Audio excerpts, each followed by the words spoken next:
This is Guardian Radio, your station for up-to-the-minute news, intelligent, interactive, and engaging conversation. 96.9 FM.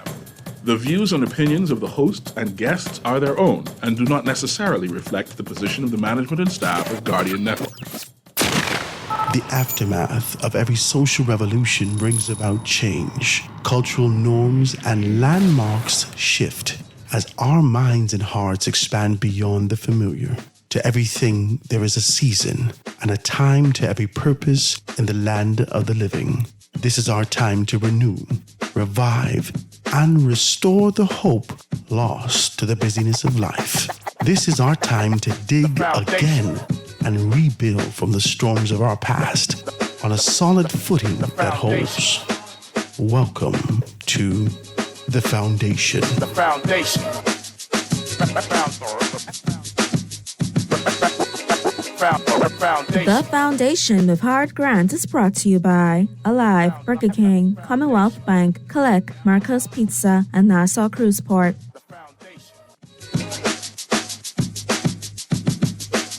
The Foundation.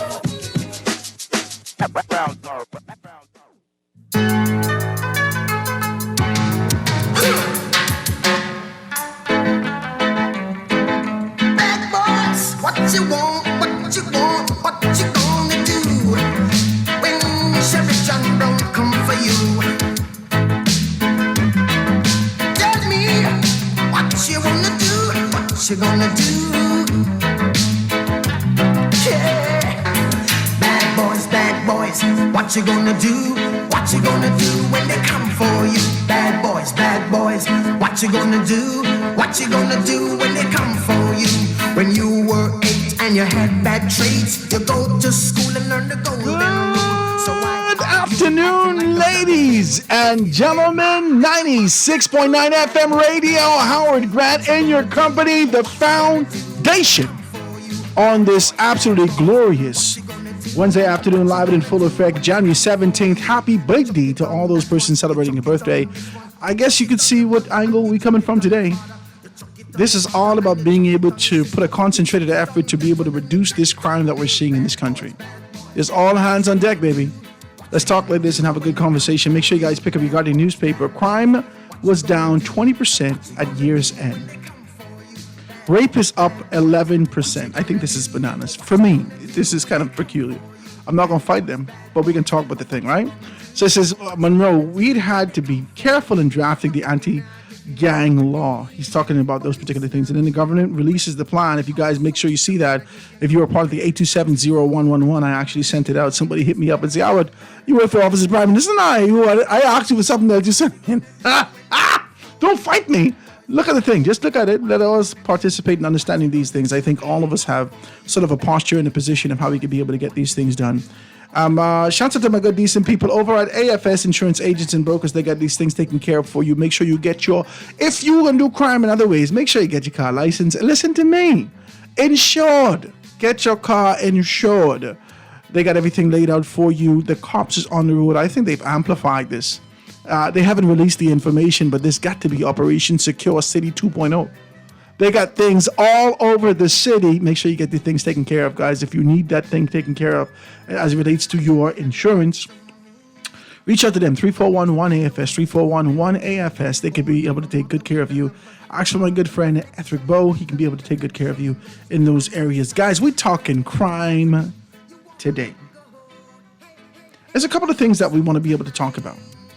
I'm going to open up the lines and be able to do these things. There's a couple of things before we do that and before I introduce my guest, I wanted to kind of put out there. We've been seeing some stuff. And I've read this information as it relates to what's happening in the newspaper and the kind of a posture and position that we see our Minister of National Security taking, right? We've heard most recently him being able to identify, and I don't know whether or not that's being able to deter the eyes, the burning stares, the glare of society on his ministry and on this particular administration, and just being kind of reflecting it back into the household and indicating that, hey, listen, parents need to be able to take care of their kids today. We're seeing something different. The prime minister's actually been able to put a few pillars out. They gave us some steps to be able to see significant reduction. They talked about how they can be able to alleviate these things. And one of those things was anti-gang. This is sort of drafting an anti-gang law. Now, the prime minister goes on and says, if you're associated with a gang, if we're coming after you. If you have a lot of shiny things and no way to explain your wealth, we are going to seize what you have. And this is why we keep going back to corruption. Because the first text I get, Howard, what about those politicians who got shiny things and can't explain it? I'm not going to fight you. We're going to talk about this thing today. Guys, we're going to open up the lines in a little while, but I want to be able to read something for you. That's a little taste so you can be able to see exactly what's what. He said it's easy to pass a law just to be able to placate to people, right? But at some point, you're going to have to operate under it. And in this area, if you go after people and you don't have, you're not succeeded, then in some respect, you embolden them meaning the criminals. I don't necessarily disagree with him. I want to be able to read this last piece and then I'm going to introduce themselves. So the preferable thing is to prevent people from joining gangs. But if you can't prevent people from joining gangs, then you have to have effective legislation to deal with the policing and prosecution part of it. And of course, the punishment part. And there's hope for you to be able to be successful in these areas as a deterrent to prevent people from looking at that particular lifestyle. I thought this was peculiar. Because in the midst of being able to reduce something that we're seeing here in the country that continues to bubble over the surface, that continues to be able to erupt, there's statistics that indicate that 2010 was the last time we see single digits. 2010. And then again, we saw single digits, I think it was 2018, 2019, something like that, right? 2010, we saw 94 murders. And then a few years later, almost a decade later, we saw 91 murders. And so now, over the past 14 years in this country, it has been the social norm to expect triple-digit murders. Bananas to me. This is bananas. And so I understood, for me, this had to be something that actually goes far beyond the social rhythm of things. What happened? I picked up an article and actually being able to read those things. And one of the things that we talk about, the clinical psychiatrist, Dr. David Allen, who continues to be able to talk about these things. If you're talking about anything to do with the mind and the rhythm of how things happen in our society and being able to get to the core of that, this is a name that will pop up. You would have known him over the years. If you don't know him, you need to get familiar with his work. He's been doing this, relentlessly dedicated to being able to do these things. There's an article in the paper from Thursday, February 7th, 2019, and this is from the Tribune newspaper. This isn't from us, right? So he read a little something, and then I'm going to read this, and then we're going to get into it. He says, if you look at our murder rate, the average age of the Bahamian murderers are between the ages of 16 and 24. I'm convinced through my work in the family around the country that there is a hidden epidemic. That we're not paying attention to the early childhood sexual abuse, incest, and that's wreaking havoc on our country. The new theory isn't what have you done, but what happened to you. We now believe that people who are traumatized continue producing trauma. We're going to have a conversation about the core concepts and ideas of why kids even want to join gangs. And tiptoe into some introspectives as to whether or not we as a society, with our segregation, with our separation, with our cliques, so forth and so on, has led these disenfranchised young men and women who've already been traumatized by violence visited upon them by people who they lent their strength to and believed it. Now the chicken's coming home to roost. Ladies and gentlemen, I want to introduce you to my very good friend to be able to chop this thing down with you today. None other than Garth Roseborough. My brother, say good afternoon to the people out there. Well, Happy New Year to everyone. It's a pleasure to be here once again. And I know you've had much to conversate about. For those of you who are going through the valley of sorrow, my condolences to you.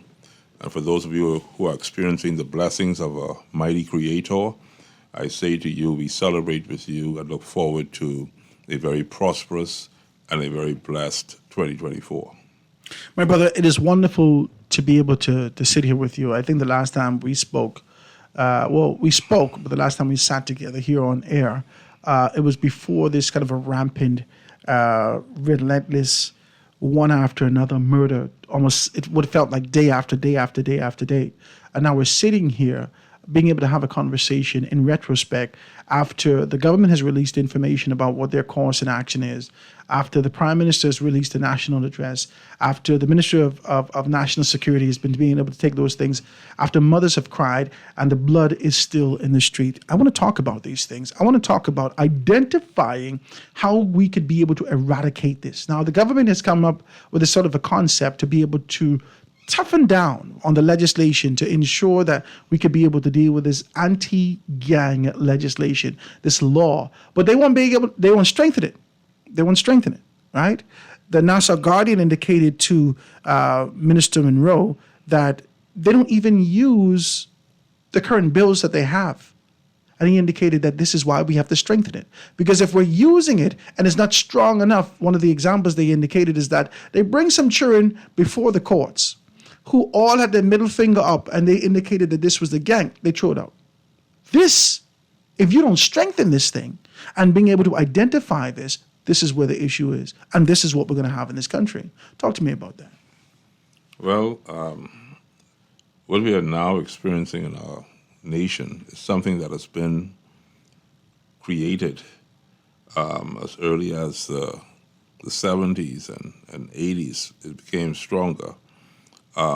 If we are not prepared to have an ultimatum and be firm in our ultimatum, if we're not prepared to root out, as you would say, the very foundation of this type of naughty behavior, of course, this will continue. Now, there are people who actually benefit from this type of activity. I want you to understand this. There are business people that benefit. Morticians benefit. Pastors benefit. Lawyers benefit. Judges benefit. The whole judicial system benefits.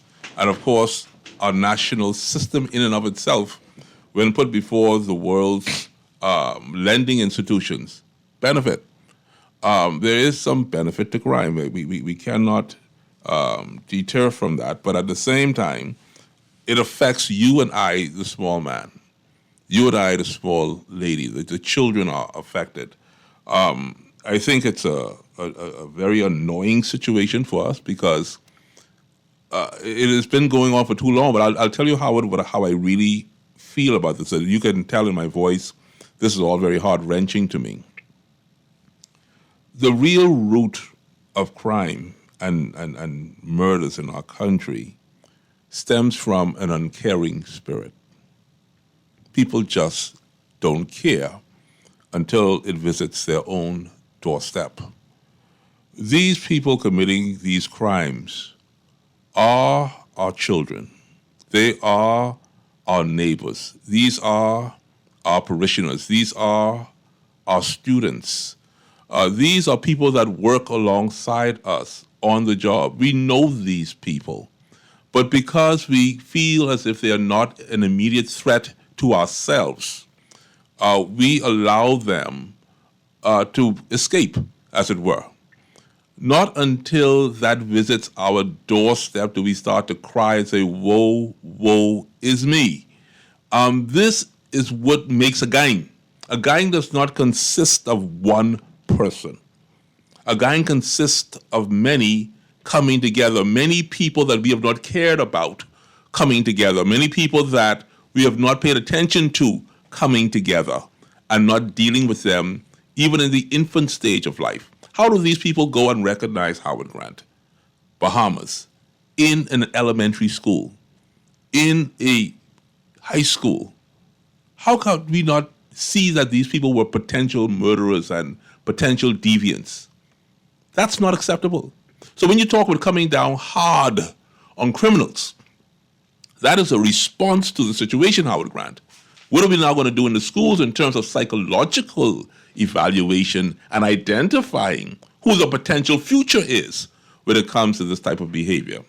That's where I feel the conversation has to be very inclusive as to who our young darling children are. And as a former teacher, I'll say this and I'll let you speak, Howard. I recall in a classroom having children who were misbehaving.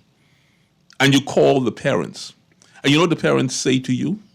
Not my darling child, not my angel. They could never do anything like that. How dare you try to discipline my child? That's my child. And so when you have that type of behavior, what do you expect to be the result in the community and in the nation? You know what's crazy for me, right? As you continue to be able to get into this, you spoke at the beginning of this to the benefits of crime. Mm-hmm. And to many in the community, and I think a lot of us could be able to go back to it. It was 1 year, I thought this was wild. I thought it was crazy for me, for Howard Grant. Just observing this, I felt like this was like, it was like an out-of-body experience. There was a mortician years back, I care not to call anyone's name, right? That had this kind of a big back-to-school thing, right? Now, the kids benefited, right? And she was giving out, oh my God, I won't be decent. She was giving out like these big bags and all these stuff like that. And she said something, right? Beyond what she was doing, she said something that struck a nerve to me for the business that she was in. She said, I want to thank the community. They have been good to me. That blew my mind. That blew my mind. You hear me? Very profound. But it was, I can't fight her. She does business. This is the business she's in.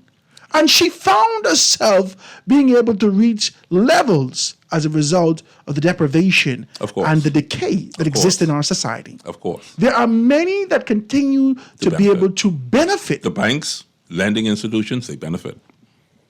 Lawyers. You want me to say this, and I thought about this coming here, and I do apologize, Howard, for taking long to warm up this morning. I promised you I was going to take the month of January off. But, I missed my friend, and he said, come along, and so I'm here today. So thank you for the invitation. But I thought about this coming here today, Howard. As a pastor, those who are in the ecclesiastical ranks of our society, when you hear of someone's passing and the family calls you, and of course, no direct relation to you, many times the person who is now deceased has not even been attending services for quite some time. No. But pastor shows up and knocks on the door, rings the doorbell.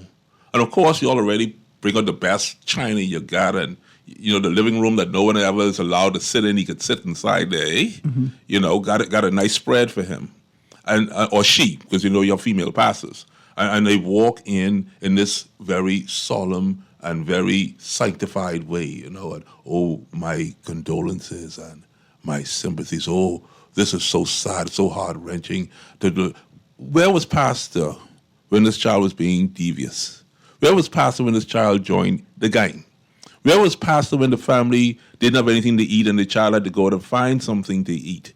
You see, pastor can't just show up at the end of the child's life and say, my sympathies and my condolences. And then guess what else pastor does to you? Since you love your pastor so much, he can charge you $500 to bury the child, eh? Or charge you a fee, eh? Or you got to pay a church cleaning fee, eh? But yet they're sorry, and, my deepest sympathies. Listen, people, I'm not throwing stones here, Mr. Howard Grant. What I'm simply saying is that the whole spirit of caring does not start at the end of the story for a child's life. I like this, what you're doing. The spirit of caring starts in the infancy when the child is born and we welcome that child into the world. And then there's a caring that comes from the family. There's a caring that comes from the neighbors. There's a caring that comes from the school institutions. There's a caring that comes from the church itself. And in that caring, we can identify who that child is. Because when you care and the child does not care, then we know we have to find attention matters, and we have to find assistance to bring this child from an uncaring state into a caring state in order for that child to be a part of a caring community. I got to touch this with you. Dr. David Allen actually went, in this article, he went even deeper, right? Now, just to give you sort of a backstory, psychiatrists on hidden epidemic wreaking havoc in the Bahamas. That's the article. Psychiatrists on hidden epidemic wreaking havoc in the Bahamas. That's the article, right? And so he goes on into the article to be able to talk. He says, of these findings, Dr. Allen said, we found there is a powerful connection between early childhood sexual abuse and late teenage year murders. Is that if a kid is abused sexually between 1 and 7 years old, they have a high rate of violent crimes in the late teenage years and in their early 20s. Now, I want to say this because a lot of us ain't touching these things. I want to say this. I feel like, I don't know whether or not if it's culturally, I don't know if it has to do with our ethnicity, our exposure, the fact that we're on an island and there aren't, like, our activities are confined to a little bit of things, but we are, in many instances, over-sexualized as a people. Now, this abuse, I'm sure that Dr. Allen could be able to give us some more depth and detail about this. This abuse may not necessarily be visiting this kind of a heavy abuse on the child. We're not talking, I don't know whether or not this is only confined to rape, but there are other ways that these children are sexualized, over-sexualized, right? Amplified in these areas, and they find this kind of their innocence being ripped away from them at a very early age. This void now is being filled with violence. This kind of an empty space that exists within them. And this question, I had a friend, right? And I don't want to take it here. We're still talking violence. We're still talking gangs. We're still talking reduction of crime. I had a friend years ago. He's dead now, right? Very good friend. He went to school with me, high school. And he told me his story, his life, because he was living in, can I say, an alternative lifestyle. Just for the purposes of decency in this conversation. You know what I'm talking about, all right? So, in conversation, he says, someone that is known to the community visited this violence upon him. And as he screamed out as a child, a little boy, no one came to him. No one came to his aid. He screamed for God. He said no one showed up. He screamed for family help, and no one came. And this was visited upon him regular. The family's left. No one's home. Everybody out. He's now home after school, so forth and so on. And here in this kind of a space by himself. Until after he realized that help wasn't coming, he says to me that he recognized that he was helping. And he found pleasure. I thought this thing was wild what he was saying, right? That's and an he found twist. pleasure. But many times these people visit this violence upon others. This concept and idea of pedophilia that's perpetuated as a result as what's being visited upon them sometimes expands into other areas. See, now if we're going to have this conversation, we got to get to the core. Well, Howard, we all often associate what you just said very profoundly with poverty. But even my parents, my dad taught at R.M. Bailey School, and then he taught at the College of the Bahamas in the nights. My mother worked at the bank, and so she never got home until late at night. So I was left home with a living maid, and of course, she can't tell me nothing because, she's from Jamaica. She ain't even from here, so to hell with her. I in the Bahamas. I had that type of attitude growing up. But, sooner or later, people have to take responsibility for themselves. You have to determine in your mind who and what you desire to be. This is why in the formative years, church is so very important. To find a religious base, whether that be Rastafarian or Muslim or whatever that faith is that you have, Baha'i or whatever, if you have that foundation, that moral foundation, that alone can be revisited at a time of decision-making as a child to say, you know what, there has to be a better way. I got a call this morning from India, early this morning. You sound like a scammer. Go ahead. No, it was a friend of mine. Oh, okay. You know, when you go to school, people say schooling, you know, going to school will make you smarter, but it does expose you to a lot of people and a lot of other cultures. But my friend from India sent me a quote from Nelson Mandela.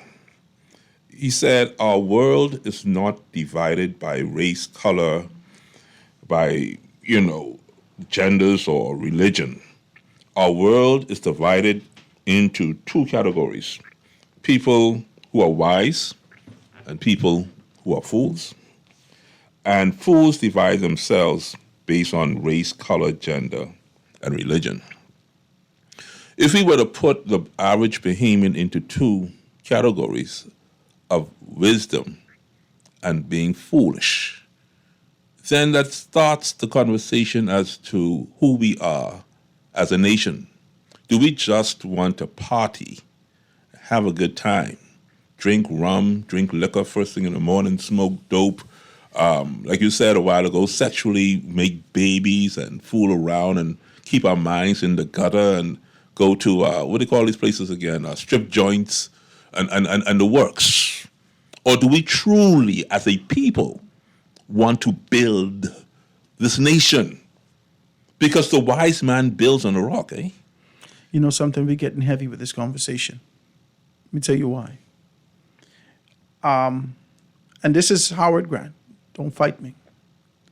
I've come to realize, and I got to take a break. I've come to realize that a great deal of people, because you have to remember something. Let's get to the base and the foundation. These are the same people who was in school with you competing when you all was in grade 3.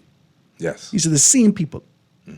When we was in 3rd grade, you was excited, you were enthusiastic, you were participating, you're the same person. 4th grade, you are the same person that when we start to learn to write cursive, I remember you.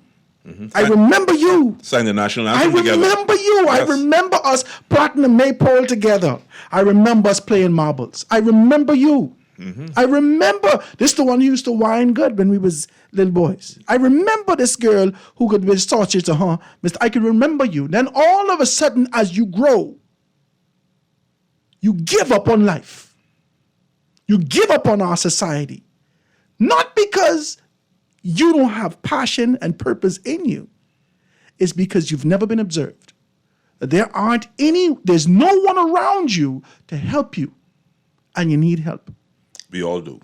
All of us need help. We need help. And no one is having this conversation. These are the same people that we've dashed off into nothing. Talk to me. These are the same people that when you hear a 15-year-old just got murdered today, right? And then you hear 16-year-old get murdered today, a 21-year-old got murdered today, then the police come back and say, well, this particular person was known to the police. And the country give a sigh of relief. Oh, well, thank God. These are the same people. These are the same people in our country that we've dashed away into absolute nothingness. We have put them in a sea of forgetfulness whilst they exist. All these people is zombies now. When you come back from the break, Howard, I'm going to share something with you. We got to talk like because this. I've not been on air for the whole year so far. And I've been going through a thought processing. And so when you come back from the break, I look forward to interaction with the listeners. And I have something to share with you. Let's do that, guys. Let's take this commercial break. I want you guys to be able to participate in the numbers. You can call 323-6232, 325-4316, 325-4259, anywhere for the family of islands, 242-300, 5720, or hit me up 242-4796. Quick commercial break, guys, and be right back after this. Foundation. The foundation. Tired of banks forcing you to use technology to bank the way they want you to? Your convenience is important. So no matter what your banking needs, Commonwealth Bank's friendly staff are always available in branch for that personal one-on-one service. But when you choose technology, our online and mobile banking app offers you state-of-the-art functionality. The choice is yours. Commonwealth Bank. Bank the way you want. Spice up your taste buds this season with the new Jalapeno Rodeo Burger at Burger King Nassau. Each bite of the Jalapeno Rodeo features a classic flame-grilled beef patty, pepper jack cheese, crunchy fried onions, and a spicy jalapeno kick, topped with barbecue and chipotle sauce, served on a soft potato bun. The Jalapeno Rodeo Burger is even tastier in a combo with our new half C's, half onion rings, and half French fries with a drink. Or cool it down with the new and delicious Creamy Floats collection at Burger King Nassau, where taste is king.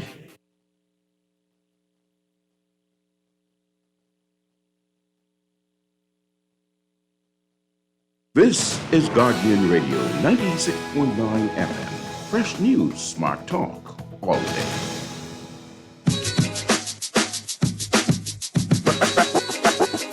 Foundation. Foundation. The foundation. The foundation. And we are back, ladies and gentlemen, 96.9 FM radio. Howard Grant and your company, The Foundation. We're still talking crime. We're still talking crime reduction. We're still talking about how do we identify these things. And rather being able to scrutinize what one leader has said over another, identifying with the strength that we have within the course of our community, how we could deal with this. I think that's the answer does not exist within the counsel of a few men. The answer exists within the body of us as a people. Now, whether that means you're going to participate or scrutinize, that's it. As you rightly indicated, Garth, the society is only divided between wisdom and fools. That's it. Mm-hmm. That's it. That's it. The whole world. The difficulty of being able to call yourself and identify yourself under the lens or guise or umbrella of a fool is that, it's taboo. Yeah. But there's some convictions that you carry. There's some conditions that has happened to you in your life that you have decided that this will be my portion. I've accepted it. That's correct. I have accepted the fact that the violence visited upon me, I will generate more violence. You've decided that. Mm-hmm. Talk to me. How am I talking? You're talking like... I have decided that the violence that you visited upon me, I will emulate that.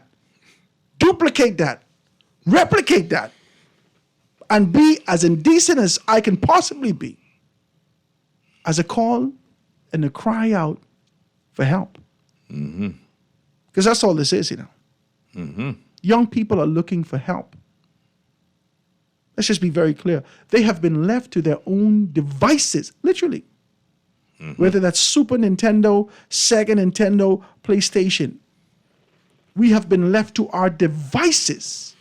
The television has grown and morphed us, and there is a subtle agenda that exists in this space.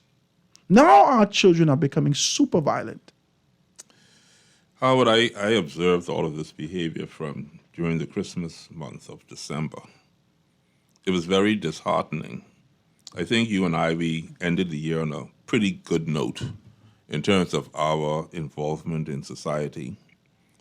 And at the beginning of the year, I just sat back and I had to go through my mind and make observations. The one thing that breaks my heart in this country, and I said to myself, you know what, I'm not even interested in political advancement.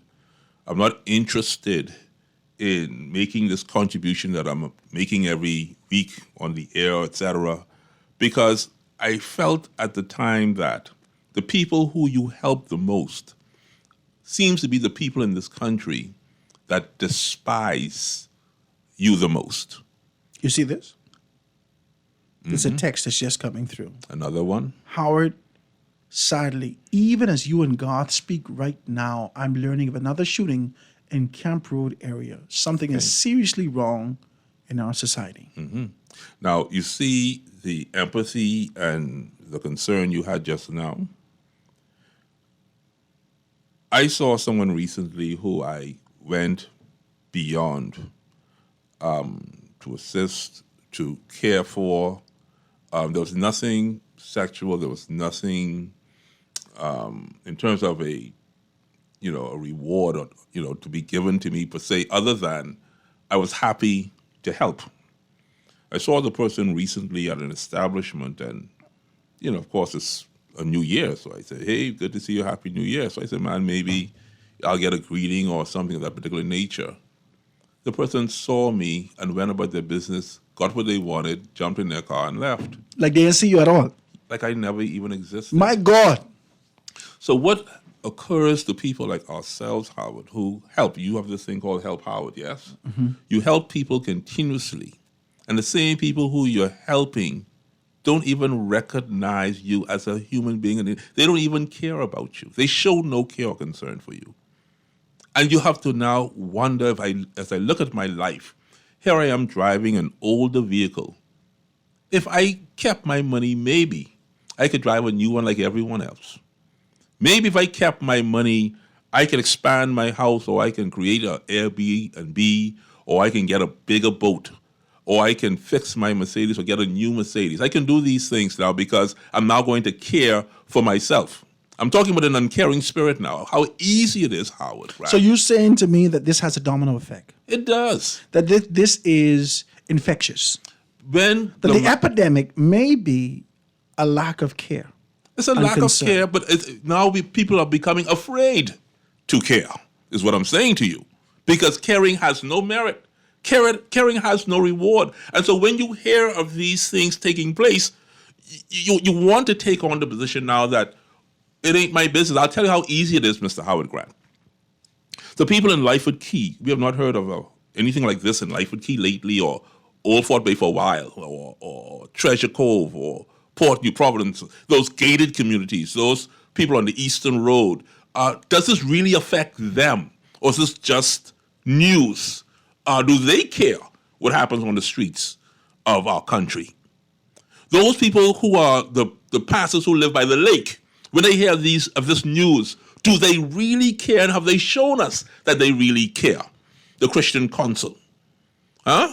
All these doctors and lawyers and psychiatrists and educators, have they shown us that they really care, or are they too busy trying to get a pay raise, trying to get a bigger house, trying to get a better car, trying to go on vacation, and they're like that the person on the road seeing the poor guy on the side of the road and passing by. And if it wasn't for the Good Samaritan, who will help? Who will care? And you'll find more people will pass you by in this life that will actually take the time to care. So I had to ask myself the question, who in the Bahamas really cares about Garth? And then you ask the question, who are really my friends? And I made up my mind, Howard, that this phone is nothing more than a remote control. People call you with this phone, and they only have an issue, a problem, or a need that they have, or they're giving you some bad news of someone who got killed, or someone who went through some tragedy. But ask yourself the question, how much positivity comes through your cell phone? And they take up your time, they take up your energy, they take up your talent. And this is a society that's being created, Howard, right before our eyes, as if we are part of a computer program. What do they call it? The Matrix. My God. Is the Bahamas now subject to the Matrix? Because this is now the behavior of global society. When did this behavior actually penetrate and infiltrate into our beloved country called the Bahamas? 21 miles by 7, you're telling me, Howard Grant, that we cannot control these people? We cannot begin to turn this cycle around and move from negative to positive with only, you said it before in your show, only 400,000 people? It's only a handful of people. In America, in Atlanta, the municipality of Alpharetta, and then you got Dunwoody, all these municipalities, and they govern these municipalities. Big time. And manage it and make it profitable. You got a mayor. And we can't do that here in the Bahamas. Talk to me. So the system itself has to be revisited. It has to be broken down, reconstructed and built to survive the onslaught of such behavior. Guys, the lines are wide open. Please be a part of it. 323-6232, 325-4316, 325-4259. Anywhere for the family violence, 242-300-5720. Hit me up, 422-4796. Caller on the line with us live. Go ahead. Hey, a pleasant good afternoon. What's up, Anton? Howard and God. What you say? Happy New Year to you guys. Happy New Year, my very good friend. Man, like I was wondering myself for several of the sessions with Howard, where you was. I was in the tongue of the ocean at the bottom. although I must tell me you want to take a break. Hey, God, I must admit, I also was on a sabbatical, seeking and determining. Yes. If I want to participate. Yes. And if I do. In the PLP, or you mean in the conversation? Talk to me. Say it again, Howard. I say in the PLP or in the conversation. Talk to me. Go ahead. I don't know messing with you. Anyway, Jesus said nothing. I can leave that one right there, Howard. Hallelujah.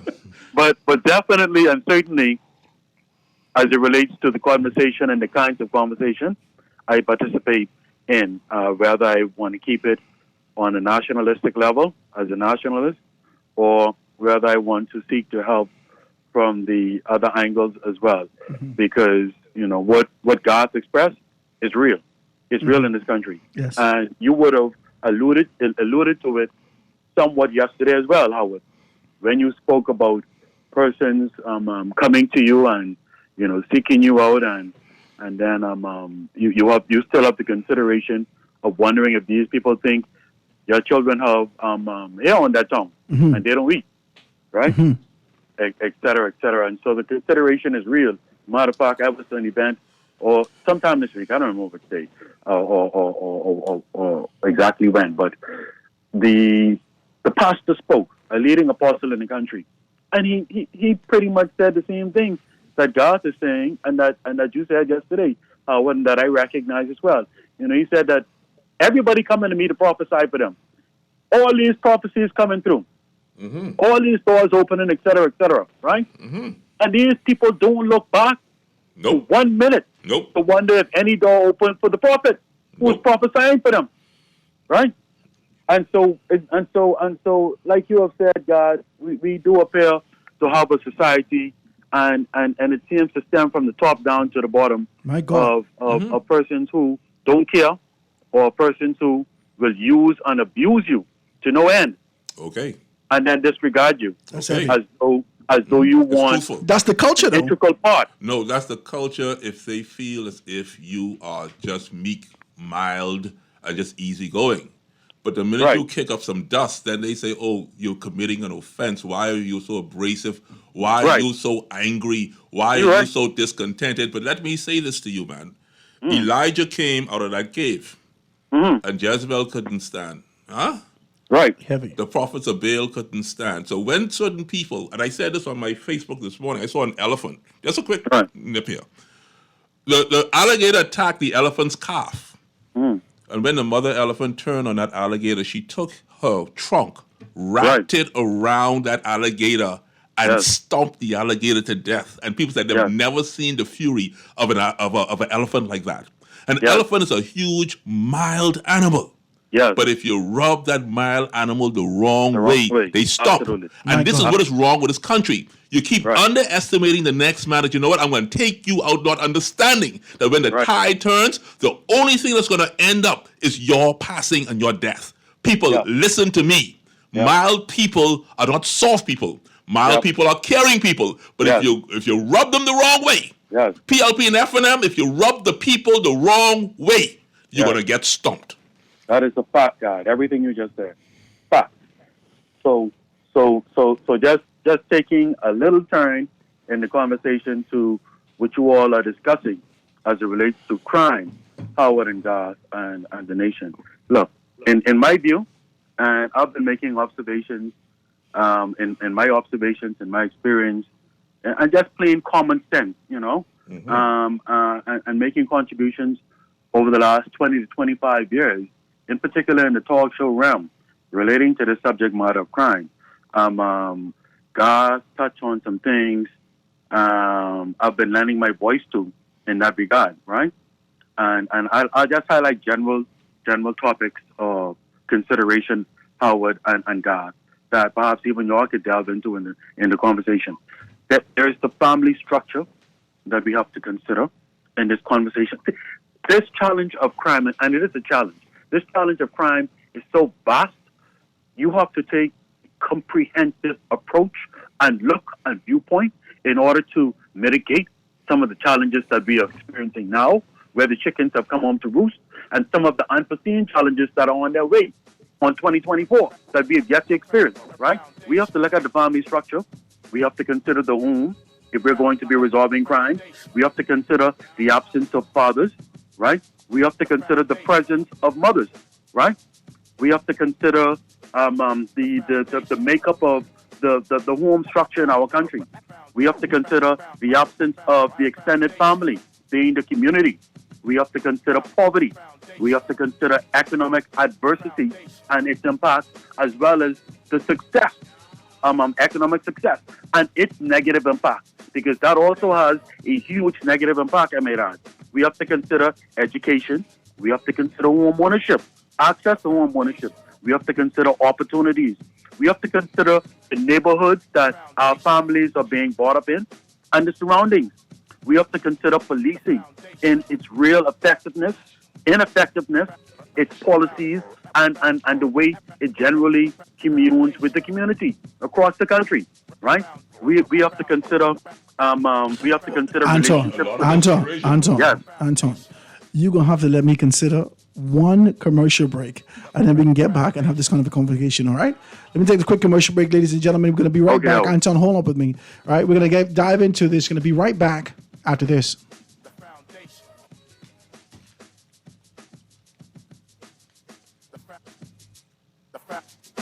The foundation.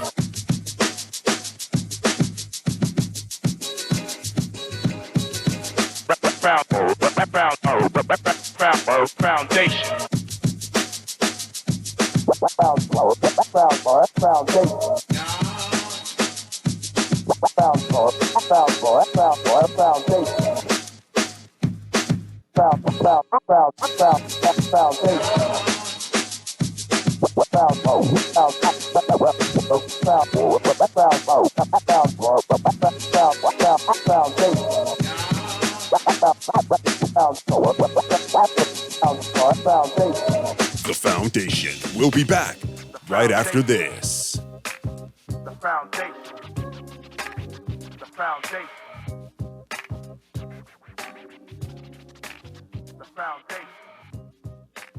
Bonneville Bones, established in 1970, is the leader in men's fashion in the Bahamas. We're conveniently located in the mall at Marathon and the Harbor Bay Shopping Plaza, and fully stocked with everything you need for all occasions. Our Harbor Bay location is one door north of Alive, with the black and white signage of Bonneville Boutique. Both locations are open from 10 to 7 p.m. Monday through Saturday. Bonneville Bones and Bonneville Boutique, still the leader in men's fashion.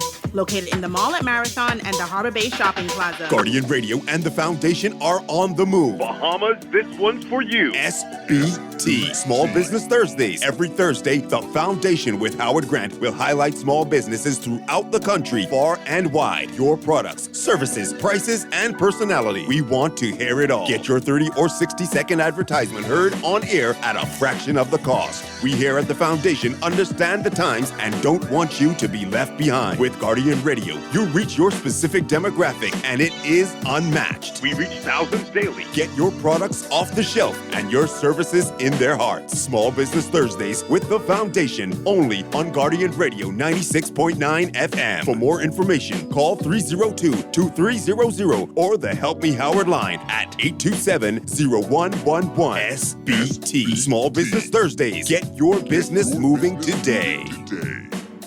Girl, Junior just showed me Bella Boy in his phone. What you mean? He take picture of that good-for-nothing boy? Shh, you don't want Bella here. You say that. You know she always say that's my good child. So what he doing in Junior phone? Oh, he there because the police looking for him. He on their wanted list. Wanted persons in your phone now? Yes, child. And when police want to find anybody quick, after something happen, they can send pictures direct to your phone. Go to Google Play or App Store and search for Crack Crime Bahamas. Then pick install and we'll go straight to your phone. There is also a section on missing persons.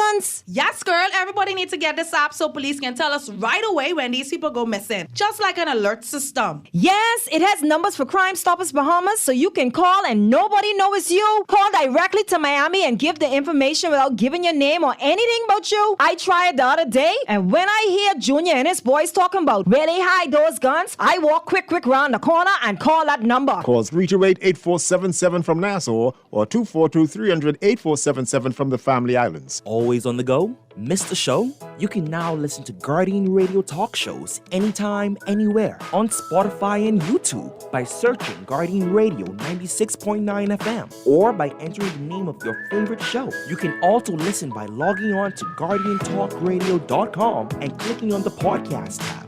Guardian Radio, continuing to provide you with fresh news and smart talk anywhere, anytime, all day. This is Guardian Radio 96.9 FM, Nassau, Bahamas. Foundation. Foundation. And we are back, ladies and gentlemen, 96.9 FM radio. Howard Grant in your company, the Foundation, on this absolutely gorgeous Wednesday afternoon. There's another one gone. That's what it seems. There's another one gone. In the midst of a conversation about crime, in the midst of this kind of this position that we've taken socially to identify this, even in the news break, I'm listening to these things for Parkgate Road. We've been talking about Parkgate Road for a while. We know one of the companies that go through there. And I'm looking at this, and the blood is spilling in the streets. Literally flowing in the streets. I saw this, and it reminded me how my grandfather used to kill hog. You hold the hog upside down, hold him by his thing, boom, let him bleed out. And then you boil him, shave him. Is this what our country has come to? That human life means absolutely nothing? Is this what we've come to? Barbaric behavior. This is bananas to me. But you know, Howard, I'm saying that for those of us who care, we feel it, you know. There are a whole lot of people out there who have no sensitivity to the matter. The one thing that's standing out as I listen to you, and I love your mind because, you know, you go to the deeper levels of conversations. Every political organization that's in opposition always utilizes crime and murder as a tool to succeed in the next general election. And upon them being elected, We get the answers. That's what they're saying to you. yeah, they have the Vote answers. for me. I will give you the answers when I reach. They can't fix it, but we can. We can fix it Listen to me. in 2026. We're now going into our third year of governing this country. And only now we're seeing the government releasing a crime plan as if they had none before.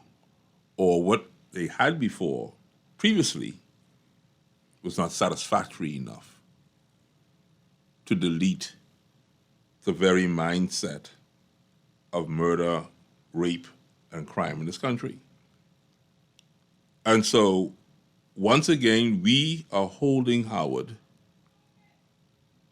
in hope that this new plan would be the plan to erase this nightmare from the borders of this country. Is this new plan going to work? Or do we have to seek yet another? And will the royal opposition say, we have been sitting in observation, knowing that the government is failing, but vote for me the next time, and we will give you what our recourse is. After to 500 reverse. people die. Yeah. 500 people have So is died that the first. type of government we will now look forward to as My well? God, we must have just sacrificed people to Moloch. This is Or too much. will the royal opposition This is too much. and the government sit together on this matter and care? I use the word care again. C-A-R-E. And simply just care. Enough. To sit together with the clergy, with the pastors, with the psychiatrists and those interested individuals and really come with a formidable plan that can work. Let's take a telephone call. Call on the line with us live. Go ahead. Howard and Mr. Gart. Hey. How are you? All is well. Happy New Okay, Year. I don't know if Howard, you have Anton still holding or he Hey, look like maybe Anton's still gone there. The line's going. to do some work. Pardon me? No, I don't think he's still there. Okay, good. I want to pick off from where Anton left off from, right? We have to consider that this island, remember now, that's how he left off, right or wrong? Right. This little island, Howard, is not named FNM or PLP. My God. Okay? We have enormous of persons who don't even give a diddly squat about politics. Mm-hmm. The only thing they care about is a country running properly. Am I right or wrong? I agree with you. We have to consider how a prayer without work is dead. Talk to me. Okay? We have to consider how removing these leadership, and don't care who may it be, if they are not there and they are not incapable, if they are incapable of leading, right? We have to consider allowing the police to do their work without interfering.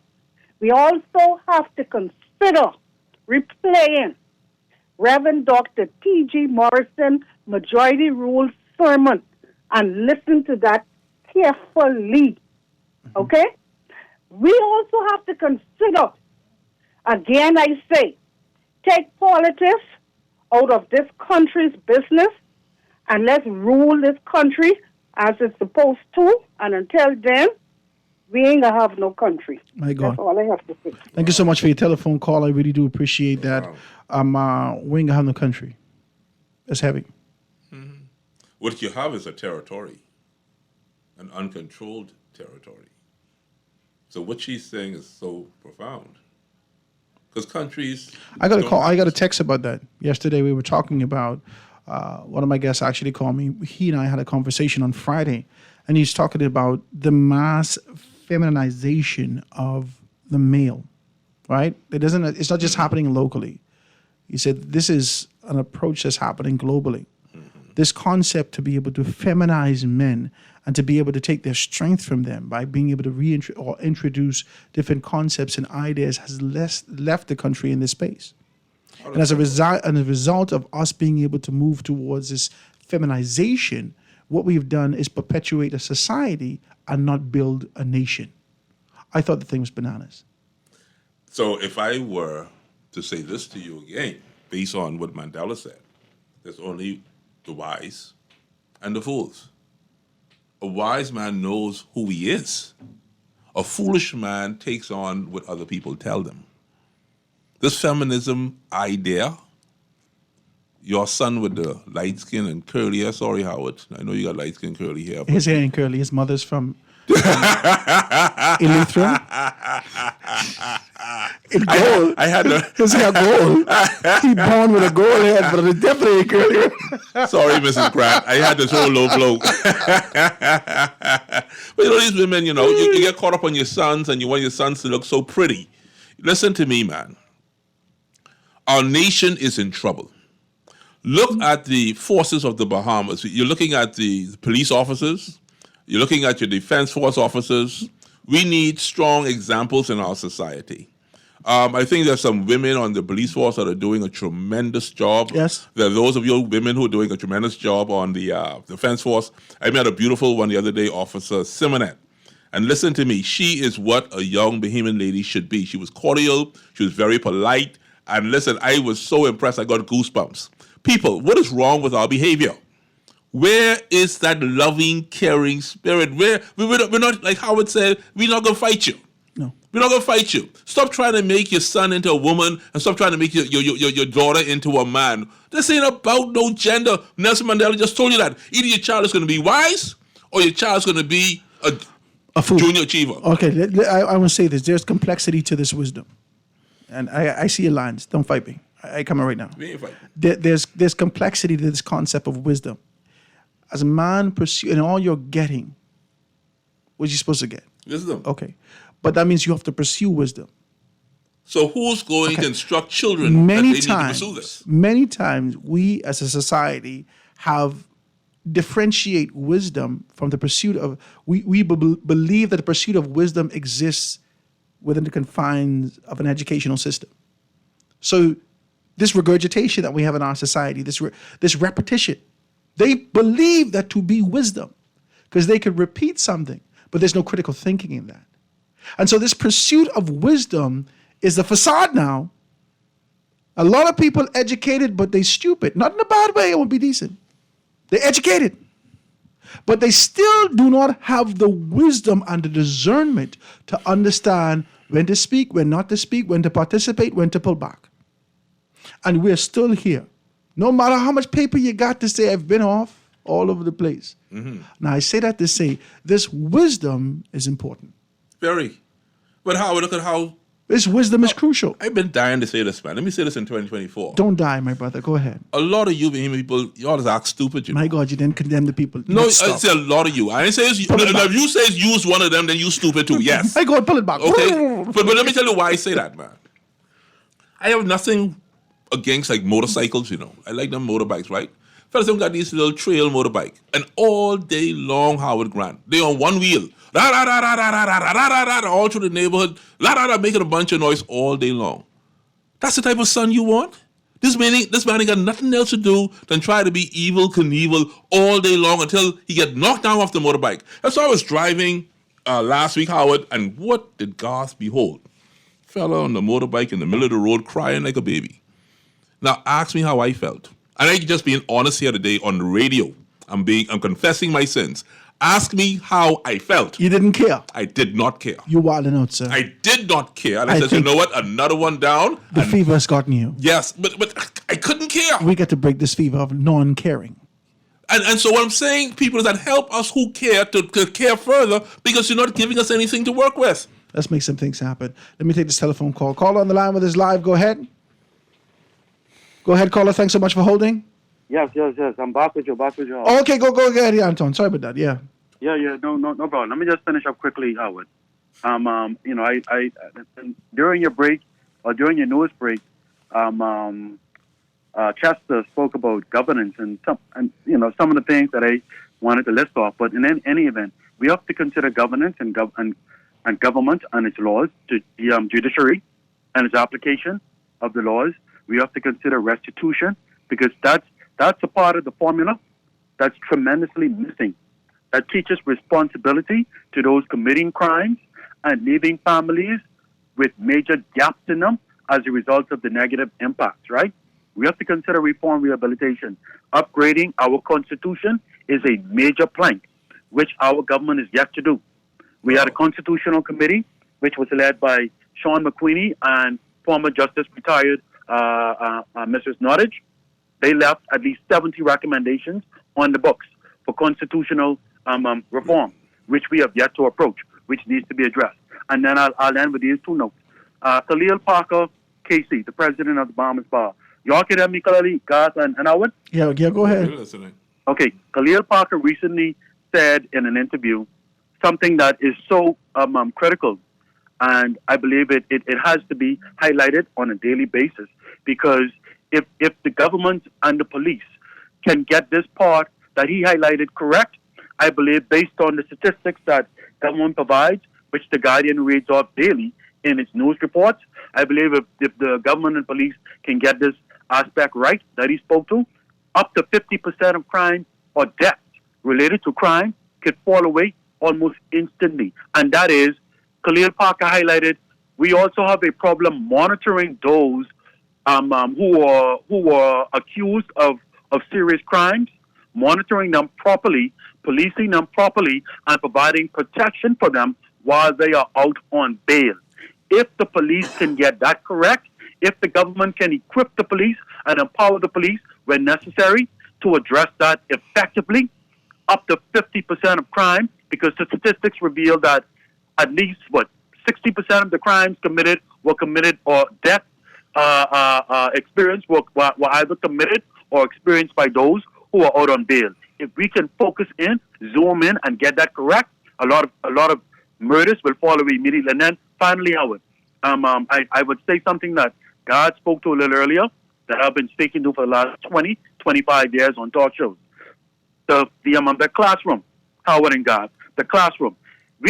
The classroom can be used as a preventative and ongoing crime-fighting tool and mechanism. Why?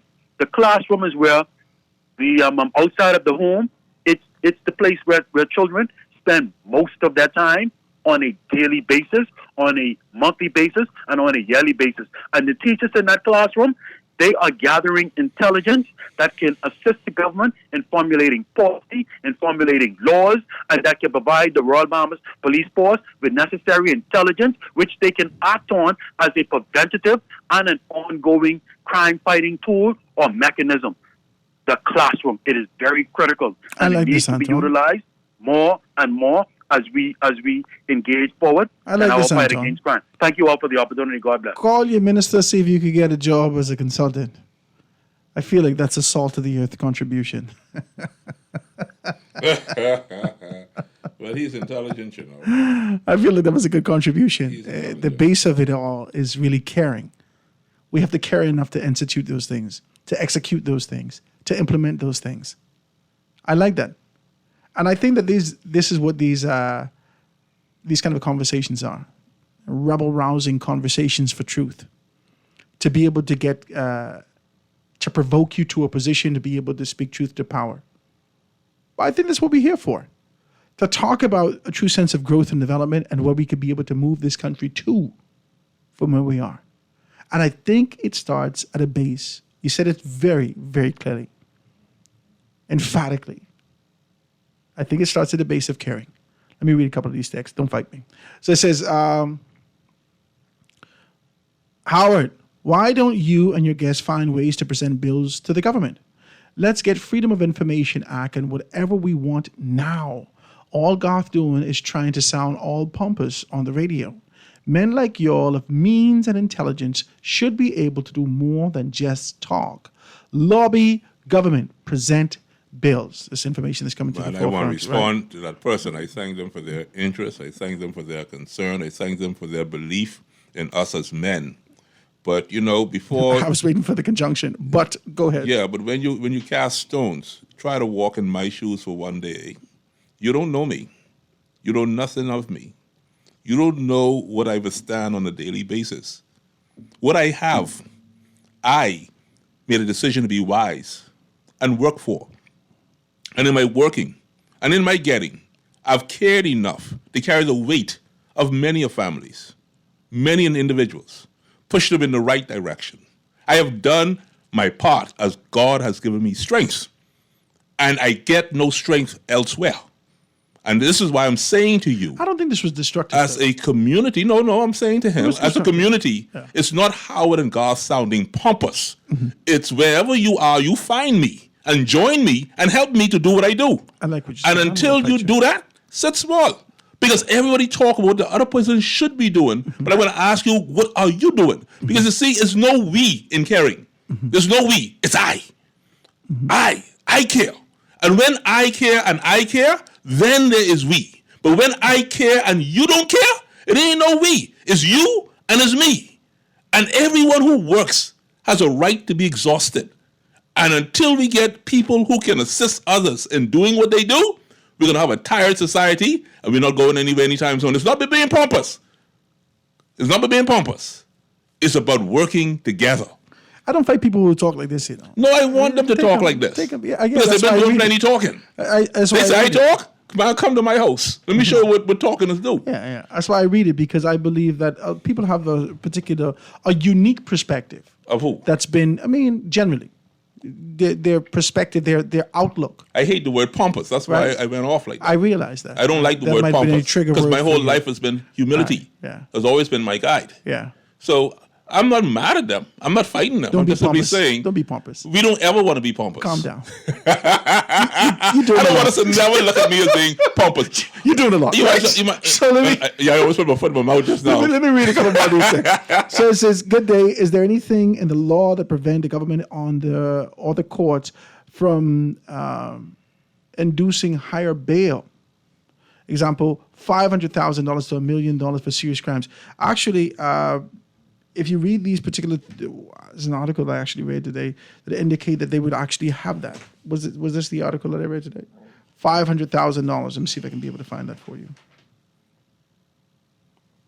Yeah, in the article they spoke about this today, about being able to ensure that this could be one of the things as a deterrent. Here it is. Let's see if we can find it, right? Under the amended Penal Code passed a decade ago, a person who is a member or participates in and contributes to the activities of an unlawful gang where any or all the members of the unlawful gang engage in or have within the proceedings of 3 years engaged in this commission and indicates the offense, commits the offense, and is liable on conviction to a fine of $500,000 to the imprisonment of 20 years. So the information's in there. Here's your issue.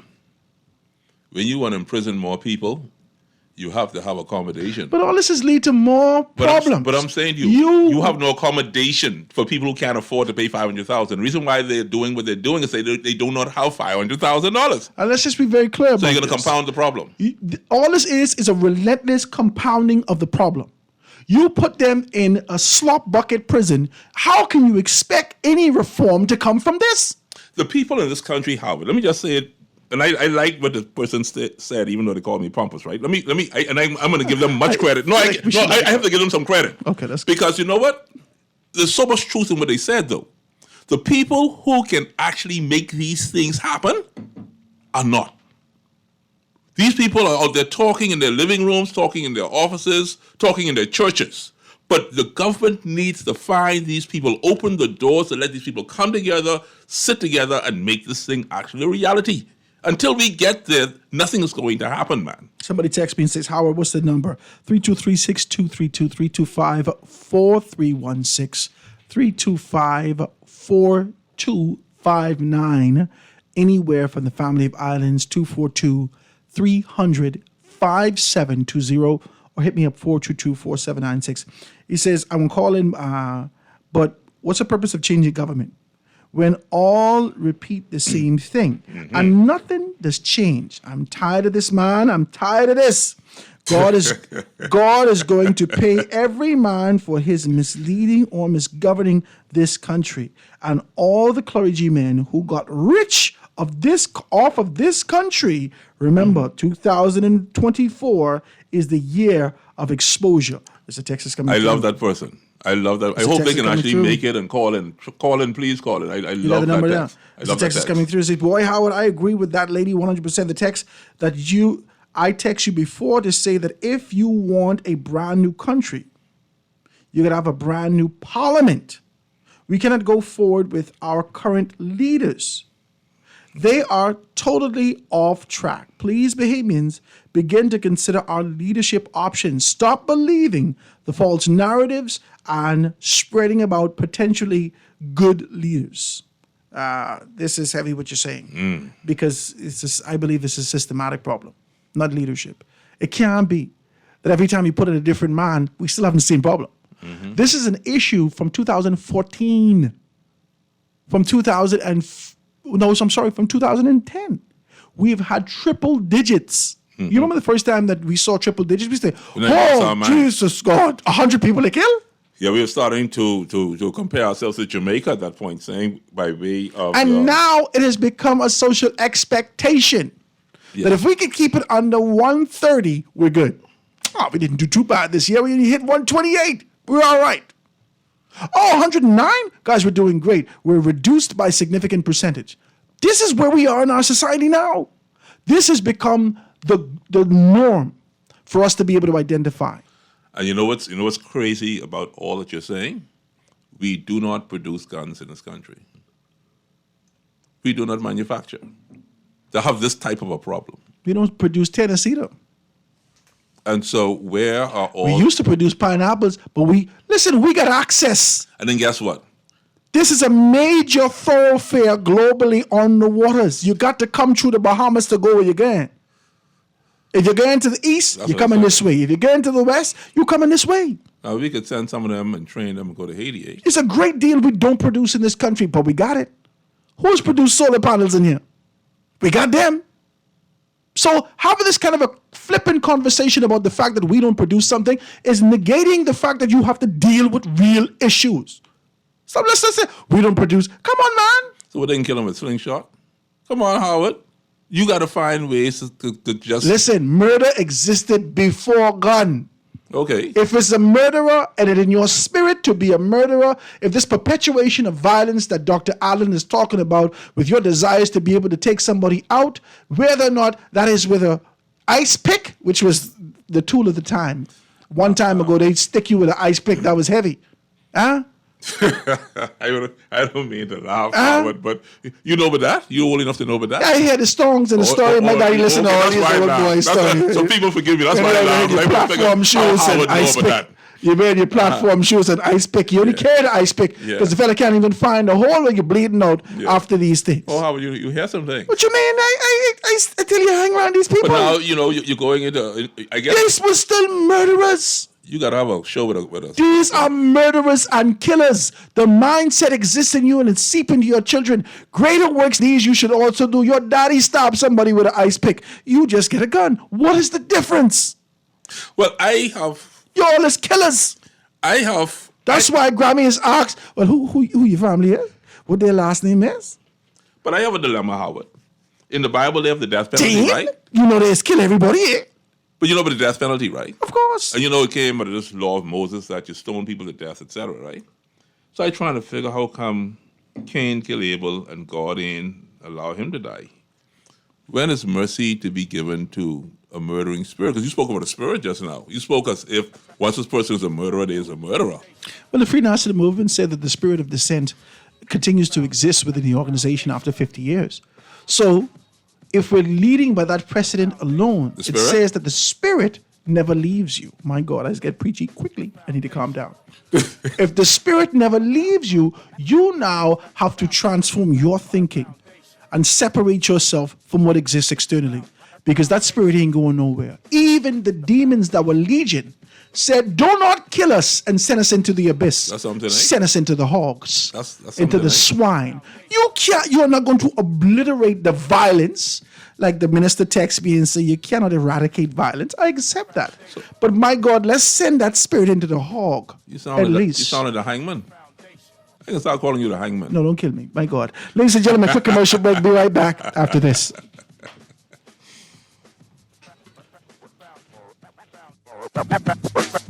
Foundation. The Foundation. We'll be back right after this. The foundation. The foundation. The foundation. The foundation.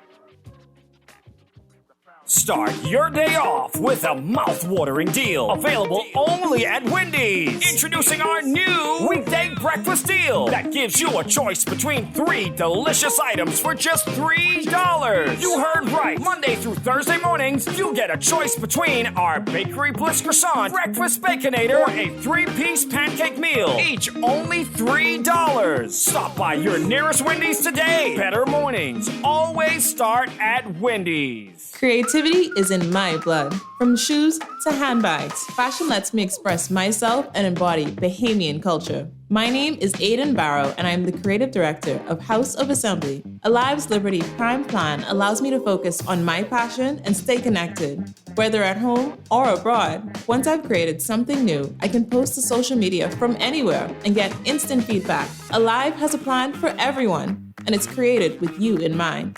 Alive, believe in best. This is Guardian Radio 96.9 FM. Fresh news, smart talk, all day.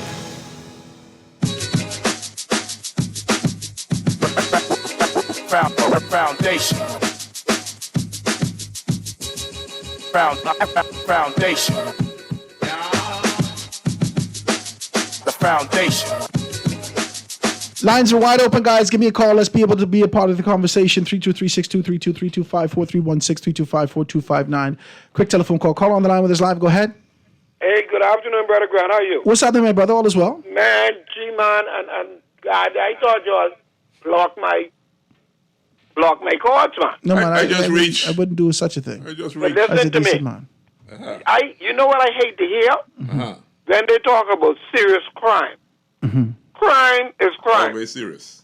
Crime is like sin. Sin is sin.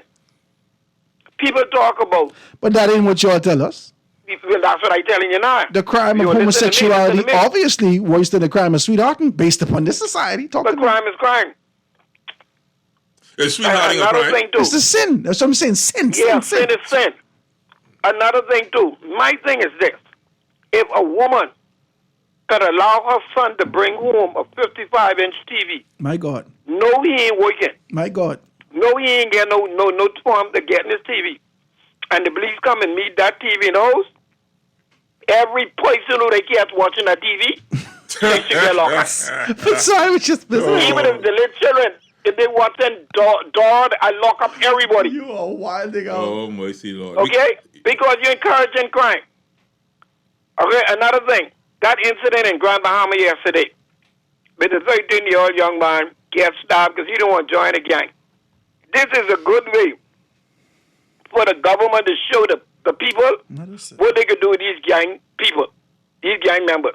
Them same three there who stabbed the young man, I give each one of them, I don't care how old he is, each one of them between 25 to 50 years. So you ain't got to worry about them trying to get gang members no more. What we creating, though? What you, monstrous 18 months in Fox Hill prison. 18 months could change your life forever. G-Man, let me say this in closing. If God direct me. If you see somebody with to do that to my son, hear me out. SAD will not only be their cry. And this ain't no threat. This is a promise. I don't make promise I can't keep. SAD will not only be their cry. SAD will be their sister, their brother, anybody I see. You wilding out. You perpetuate more of this violence. We trying to eradicate. No. See, you got to fight. You can't fight a gun fight with a knife. You look into Yeah, but that's one of the issues that we have. And one of the major issues that we have in our society is retaliation.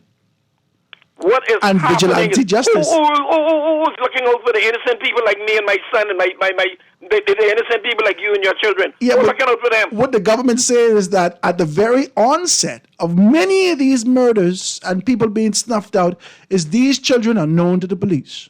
They known to the police. We know them. This one was out on bail. This one died with an ankle bracelet, so forth and so on. So this scenario in your son. So would that young 13-year-old, he had on any ankle bracelet? Let's have you what you're getting in now. He had anything on him. That's an innocent child want to try and live right. He don't want to be a part of that stupidness.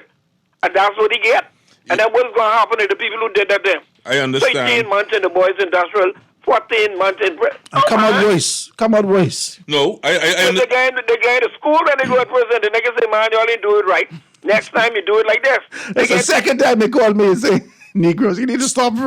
Yeah. This is people business. This is a people show. Let's be decent. If I was on the podcast, it's a different conversation. We had to be. But you know what, Howard? That's a great contribution. I appreciate it. I've had the opportunity to be a guest speaker at the industrial school. You know, the school to correct behavior in young children.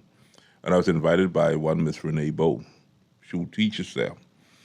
And you know what I found? Those kids were so mannerly.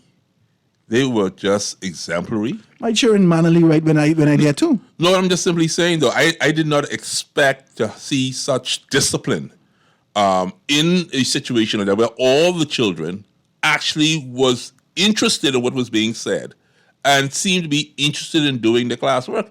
And so I don't think we can throw away everyone who has made an error in terms of their behavior. There are some of them that can be saved.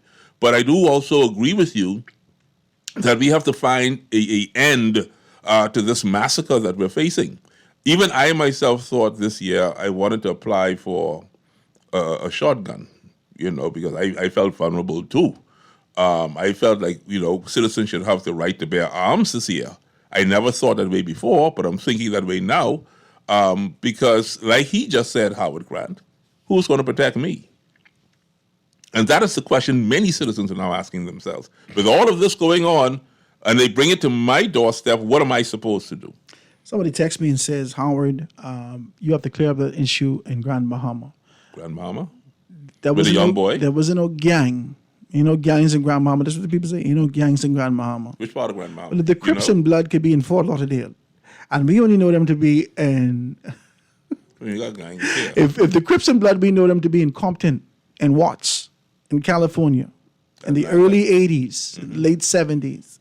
And now they've spread it through Chicago, Detroit, Atlanta, Washington, D.C. New New York has ever been a Texas.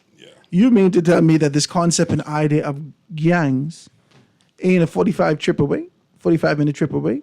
So the concept and idea of why children move towards gang is because of their being disenfranchised.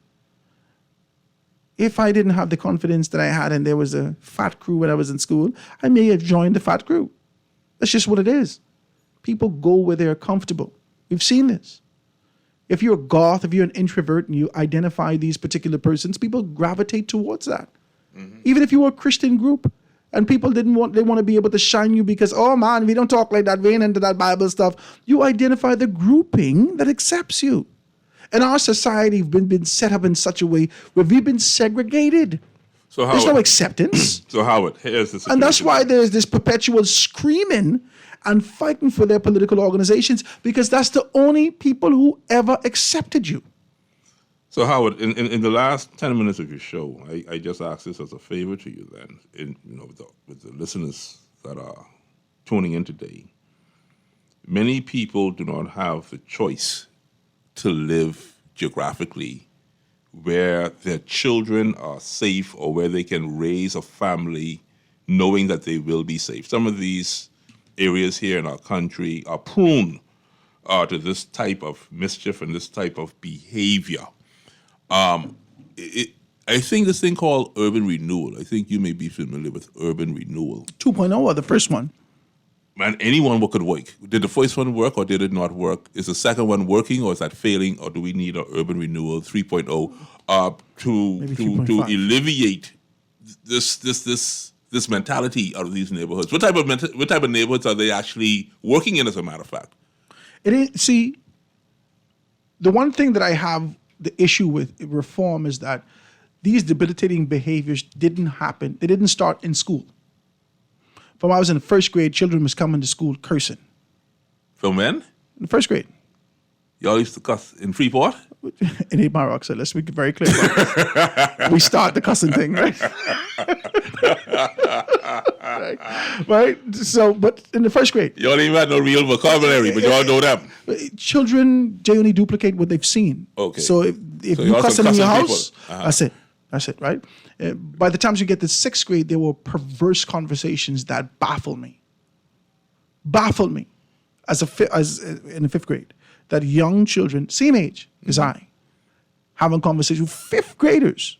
I never forget this. 5th graders sitting down and saying, boy, I wish I could just be able to get some wasps, and I put my thing in the wasp nest, because this is the mindset that existed in the 5th grade. I was baffled for years. I started cursing in 5th grade. For years. I learned to curse in 5th grade. So my point to you is in St. that Thomas More? The Reformation. In the Catholic school. The Reformation and transformation and rehabilitation that you go out and seek and sit in these small groups and hold hands and sing Kumbaya and then go back to these environments that teach you this, how you can ever lose it? You only find a way to become a chameleon and to cloak it, to hide it when you're in front of decent people. But when you're out here in the shadows and lurking in the dark. Yeah, you curse at school, but you don't curse at home. Oh, my God. But when my mother found out, when Stephen Grant told my ma is cussing school, what do you mean, Stephen Grant? Yeah, he passed. From My Dowsville Street. brother's name is Stephen Grant. From Dowsville Street. Yeah, he died early in man. life. But Wow. he told my mother, and I got the cut up in my life, so I didn't cuss again until, like the baby said, I got my first piece. I said, I would think you would say Jesus. I wanted to, but it was too. You did the song. You're doing a lot today. Ladies and gentlemen, let me see if I can take a next telephone call before we get in here. Go ahead, caller, on the line with this live. Go ahead, caller, on with this live. Hi, Howard. Hi. I'm T. Guest. Hi there, how are you? This crime is everybody's business. Yes, it is. God knows it's not a laughing matter. It's a serious thing. Amen. Yes. Yeah, I'm in the East, and all I can hear is just the sirens just rushing What? past, rushing Out past, east? rushing past. And this is Somebody's a serious texting me right thing. now. I think we need Somebody's drastic texting me right now. measures. Howard, since you've been speaking, there's been 2 more incidents. 2. Yeah, Since I've been talking. drastic measures are required. Seriously, Out drastic measures east? are required. You know what out east is? It don't matter if you're east, west, north, or south. East is where you got to leave home 6 o'clock in the I morning. live beyond Marathon. And Okay. humming. Now this needs be praying. Okay, be good. We got to work them. Action got to come into place. Yes. But I speak to the men of our country, Yes. Howard. Mhm. I speak to the men of our country. Amen. Let me hear it. We need our men in position. We need our men to get out there and pull some of these boys and men and mentor them and give them some sense of direction. You know something? Because our country, we have failed. We have failed. It's the family, the family that's been lost. Wow. I love what you're saying. Could I say something to you? Yes, ma'am. Yes, sir. I personally, and I'm not boasting when I say this, I personally have taken young men under my wings. I try to give them a trade, give them an idea of what trade can do for them. They didn't have to go to school like I did, just learn a trade. You hire these guys 7 o'clock in the morning. They come 8 o'clock, 8:30, late. They work, when they reach, you got to buy them breakfast. They ain't got no money in the pocket. They buy them breakfast and you put them to work. By 11:30, they ready for lunch. You got to buy them lunch. Guess what happens after lunch? They don't come back to work. They got to make a run. They got to smoke something. Now, how often do they expect for me to do that? Now, guess what? God ain't had no job from 2016. But I find money to help people and to put people to work. Do you know, gentlemen, Uh-huh. going to the primary school, this has always baffled me, and I think this is a part of the solution, too, for our country's ills. If you go into the primary school, especially like, say, the government schools, okay? Mm-hmm. And you go to those assemblies and see those children performance when it's performance day. Yes. Check it out. They put on their best Yes. behavior. Yes. They're like little flowers. Children are like flowers. Beautiful. Ready to be blossomed. And if we could just arrest them, if we have to separate the schools, they'll do whatever we have to do. Because we have a crew out here who's out to destroy and break up and tear down, and they have no other direction. If Howard and gentlemen saw, if you could see the children's normal, if parents gambling in the yard, smoking dope in the yard, and the children are running up and down, playing around them, what do you think that child is going to grow up with as a normal? Come on. I heard smoking dope. I heard an adult tell I appreciate their telephone call. child, Thanks so if much. you don't get your F and you know what. And I was like, what in the world? That's how the people talk to each other. I said, what in the world? You don't talk like My that. children tell me that's how the teachers is talking to each other. What? Oh my God, that's what the people do. They got a lexicon for that? They got a dictionary for that? That's how they do it. Let's talk to them. No, man. Things I never tell them they know. So the language is violent. It only boil down to what we talk about. They don't care. This evolving concept, when I left primary school in 1993, the very first time what I've heard my teacher say something that evolved into something entirely different. In 1993, I left primary school, entered high school. And my teacher at the time, who I looked up to, she was always like sort of a stickler, right? And she said, you all need this information, you know. I get paid. You all need this in preparation for your life. Over the years, that evolved into, well, I don't care if you all do this or not, I get paid at the end of the month. That's correct. And if they ain't get no pay, Over the years, it evolved to a position where this job is seen as secured. I could get a loan in the bank. There's no care in here. There's no care and concern anywhere. This is about survival. And people only need to remain buoyant and afloat for themselves, and Irene. That's it. They're caring and concerning about society externally. Let me see if I can read a couple of these before we get out of here. Guys, I can't take no more telephone calls. Don't fight me. Being honest and straight up, I blame Pinlin for the woes we face today. This is a text that's coming through. Jeez. He should have left Pop 7 at those alone because things only was ran right under pop them. This is a text is coming through. Y'all are bananas when y'all say these things. I can't believe it. Right? Let me see if I can read another one. This is good afternoon, Howard and guests. Parliamentarians aren't going to do anything because 80% of them are lawyers. 50% own their own law firms. Why would I want to affect my bottom dollar? Benefit. Stringent measures need to be put in place if we want change. The laws and punishments need to be updated. This is a text is coming through.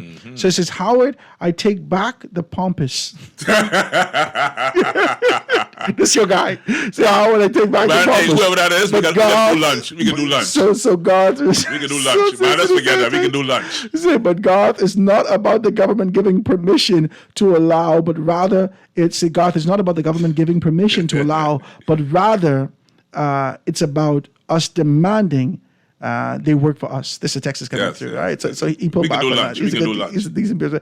Howard, you are absolutely bananas. You are spot on in a unique preachy way. It's okay, sorry for that, right? Preachy. So he says, so that's why Grammy also,